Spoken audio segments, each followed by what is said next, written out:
How to Win Friends and Influence People by Dale Carnegie, an animated visual book summary by Alexander Sandalis. How to Win People to Your Way of Thinking, Chapter 9, What Everybody Wants. Wouldn't you like to have a magic phrase that would stop arguments, eliminate ill feeling, create goodwill, and make the other person listen attentively? Here it is.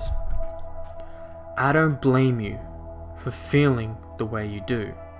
If I were you, I would undoubtedly feel just as you do. An answer like that will soften the most cantankerous, abrasive individual.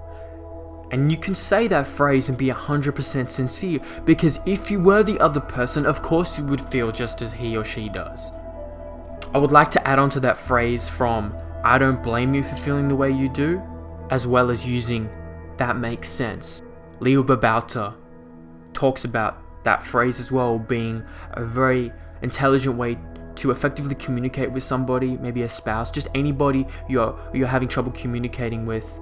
Just by saying that phrase creates a foundation of understanding. That makes sense. I don't blame you for feeling the way you do. I would feel the same if I was you. I've used those phrases many times, and they have worked well in establishing a rapport, establishing a respect of understanding, a respect of empathy. 3/4 of the people you will ever meet are hungering and thirsty for sympathy. Give it to them and they will love you. Dale Carnegie was broadcasting on the radio, and he had recalled an author coming from the wrong city. He basically mistakenly said she had come from New Hampshire instead of Massachusetts. As a result, he'd actually received many letters that were indignant and insulting as a result of this mistake. But one letter stood out, one that made him think, wow, I wish I wasn't married to this woman. It was bitter, it was angry, and as a result, Carnegie felt like he should respond in such a similar manner, just by simply making a mistake on geography. Then he stopped, he realized no. Any hot-headed fool can respond out of emotion and anger, and most fools do. So he wanted to be above fools. So he played this game. Well, if I was her, I would feel the way she probably felt. So he determined to sympathize from her viewpoint. He called her, and the conversation went something like this. Very, very interesting how this went down, how he handled this. Mrs. So-and-so, you wrote me a letter a few weeks ago, and I wanted to thank you for it. She said in an incisive, cultured, well-bred tone, to whom have I the honor of speaking? Carnegie said, I'm a stranger to you, my name is Dale Carnegie. You listened to a broadcast I gave about Louisa May Alcott a few Sundays ago, and I made the unfortunate blunder of saying that she had lived in Concord, New Hampshire. It was a stupid blunder, and I want to apologize for it. It was so nice of you to take the time to write me. Right there, that's the first positive that many wouldn't do. Apology, sincerity, compliment. Her response, I'm sorry, Mr. Carnegie, that I wrote as I did. I lost my temper, and I must apologize. His response, no, you are not the one to apologize, I am. Any school child would have known better than to have said what I said. I apologized over the air the following Sunday, and I want to apologize to you personally now. So to break that down further, she apologized in return. And usually what do people do? Well, they take the apology and they end with that. Maybe they even come back with some aggression of their own because they think they've gotten the person into a good place. But he did not. He stayed disciplined, and he went even further down his own rabbit hole of apology. He wanted to be the one to apologize further. And he even belittled himself mildly by saying any school child would have known better. So that's a tactic you can use as well, by hyperbolizing yourself to certain objects and people to make yourself seem less powerful, kind of donate the power to them in some ways.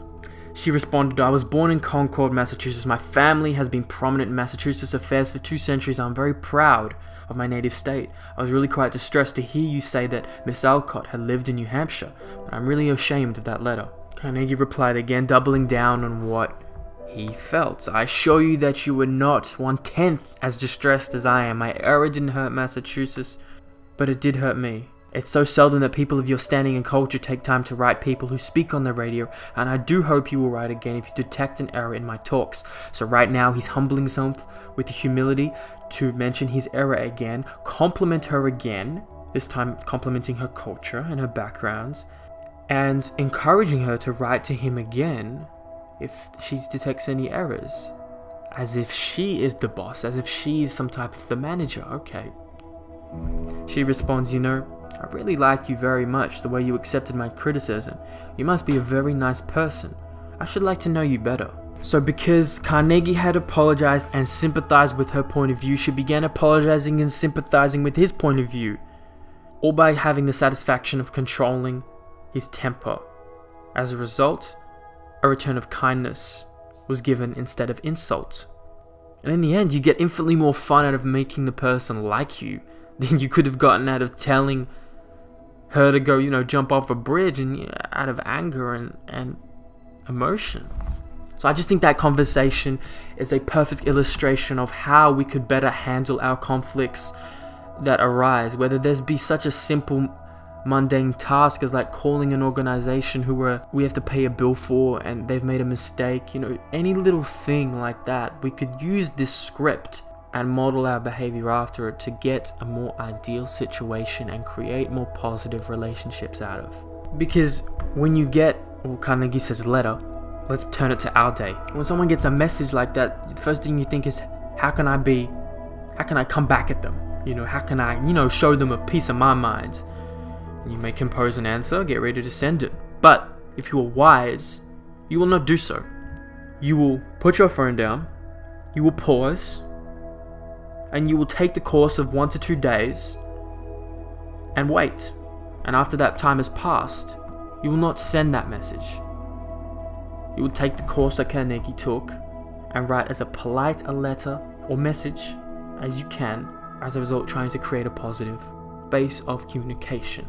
So if you want to win people to your way of thinking, put into practice Principle 9, be sympathetic with the other person's ideas and desires.